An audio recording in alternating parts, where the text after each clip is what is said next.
जय महादेव दर्शकों, आज हम आपको एक नए विषय की तरफ लेके चलने की कोशिश कर रहे हैं। उसे कहा जाता है स्वप्न की दुनिया। अर्थात जो हम स्वप्न देखते हैं वह क्या वास्तव में सच्चे होते हैं या नहीं होते हैं। सच्चे होते हैं तो कब, और कब स्वप्न का कोई अर्थ नहीं रह जाता है। तो इस विषय पर आने के पहले हम आपको दो बातें स्पष्ट कर दें कि यह सदैव ध्यान रखें कि हर प्रकार का स्वप्न फलीभूत नहीं होता है, पहली बात। दूसरी बात कि सर्वाधिक प्रभावकारी स्वप्न वही होता है जो ब्रह्म मुहूर्त अर्थात सूर्योदय के एक प्रहर पहले देखा जाए और देखने के बाद, स्वप्न देखने के बाद पुनः निद्रा में न जाया जाए। ये दोनों कंडीशन किसी भी स्वप्न के विचार के समय निश्चित रूप से आपको करना चाहिए। अब हम आते हैं वास्तव में स्वप्न क्यों आता है। इस पर बहुत सारे मत हैं, लेकिन जो हमारा शास्त्र कहता है उसके अनुसार स्वप्न 7 प्रकार के कहे गए हैं। पहला प्रकार दृष्ट कहा जाता है, अर्थात जो चीजें आप खुले आंख से देखते हैं। कोई चीज आपको पसंद आ गई, कोई चीज बहुत नापसंद आ गई, कहीं बहुत प्रेम हो गया, कहीं बहुत भय हो गया।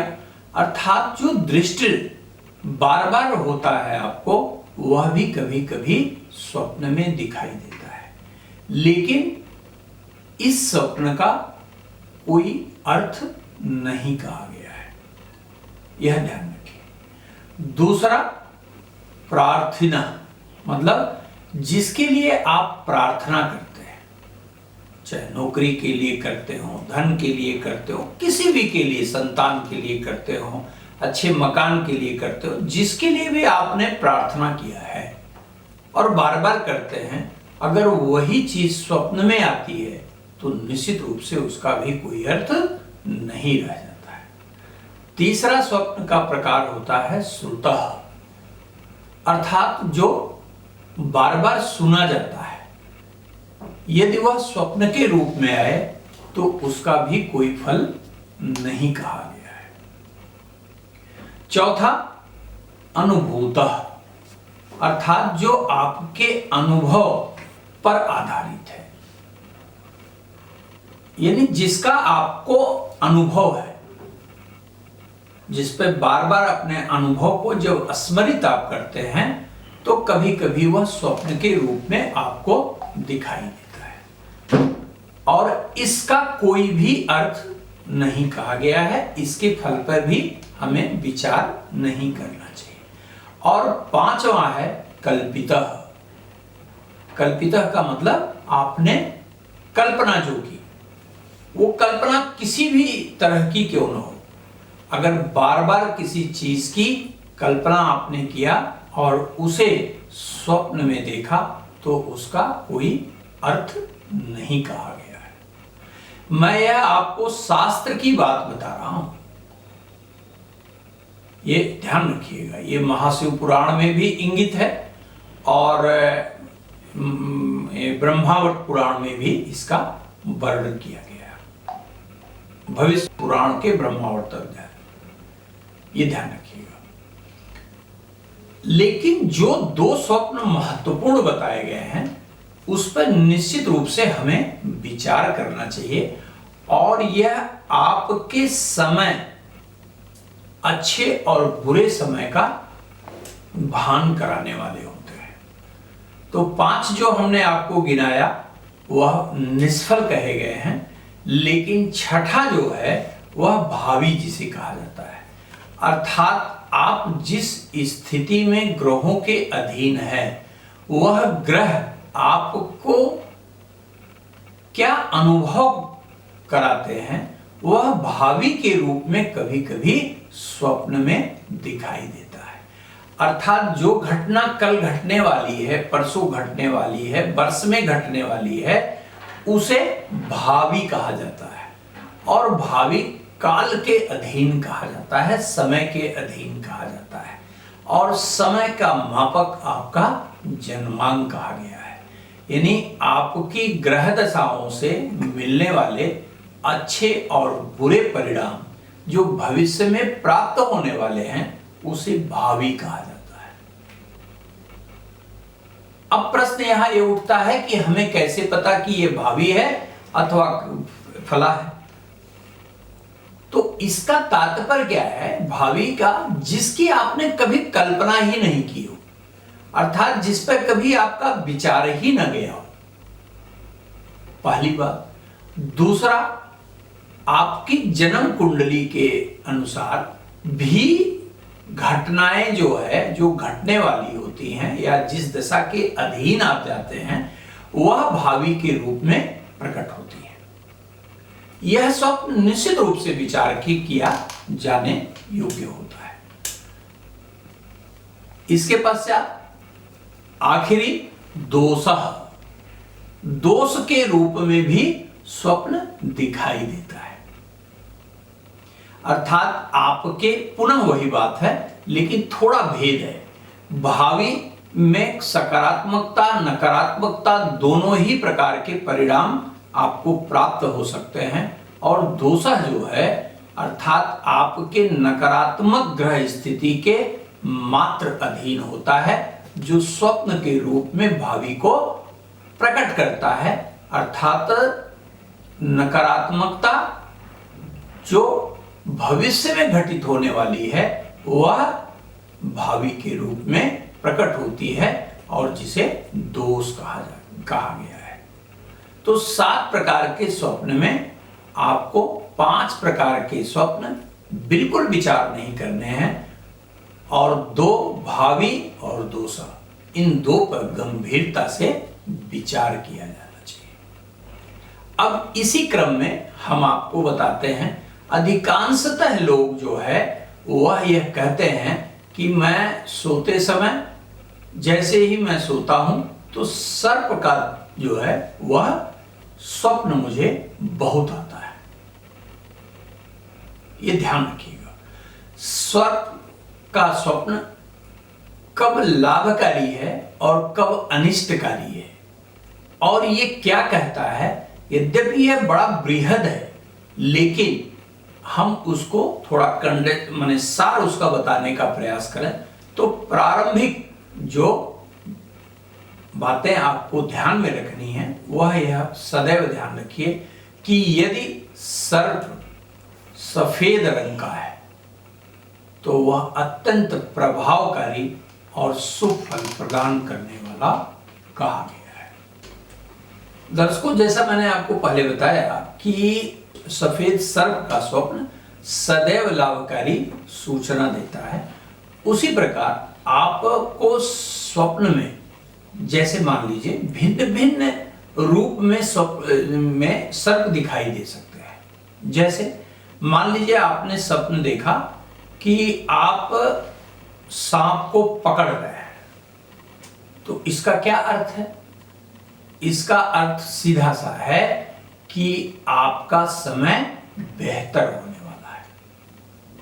आप अपने बुद्धि के बल पर, अपने पराक्रम के बल पर अपना लक्ष्य प्राप्त करने वाले हैं।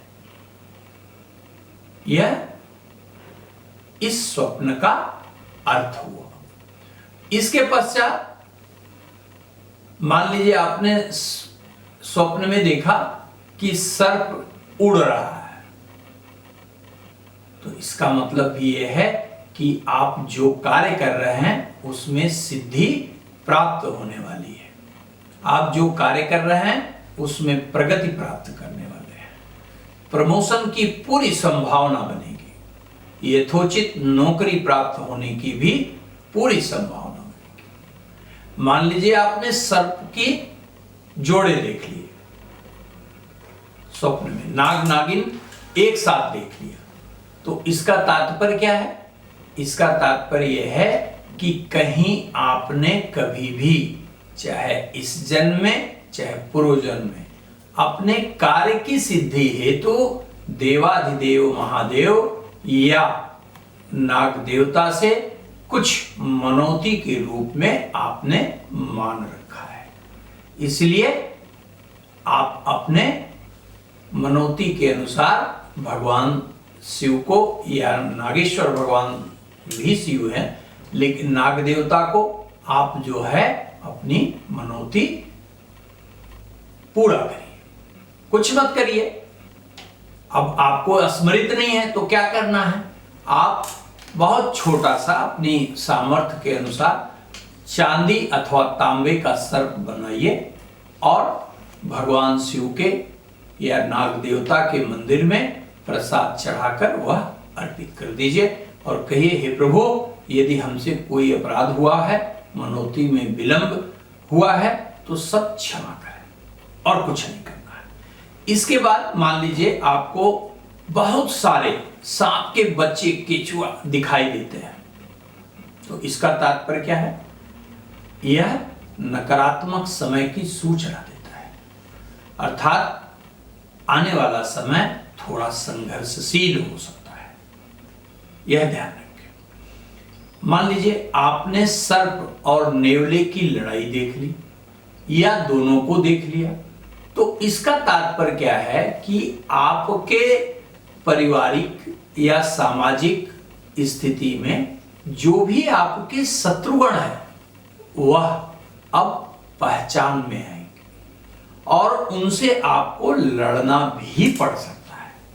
लेकिन सुखद बात यह है कि आप संघर्ष के बाद विजय प्राप्त करने में समर्थ कहे जाएंगे। अब इसके बाद आप मान लीजिए कि देखा आपने कि आपको सांप दौड़ा रहा है, आप भागे जा रहे हैं और सांप पीछे पीछे दौड़ा रहा है। इसका अर्थ क्या है? इसका अर्थ भी सुखद है। इसका मतलब यह है कि आपको कोई शुभ सूचना प्राप्त होने वाली है। मान लीजिए स्वप्न में सांप ने आपको काट लिया, तो सर्प का काटना आपके लिए धन धान्य की वृद्धि करने वाला है।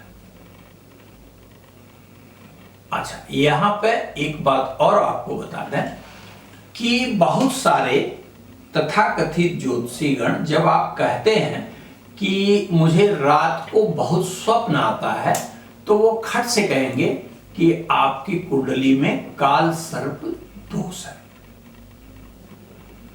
तो मैं आपको एक राय अवश्य देता हूं कि आप यदि इस स्थिति में हैं, आपको बार बार स्वप्न आ रहा है, तो आप पूजा पाठ जंतर मंतर के चक्कर में बिल्कुल पहले न पड़े।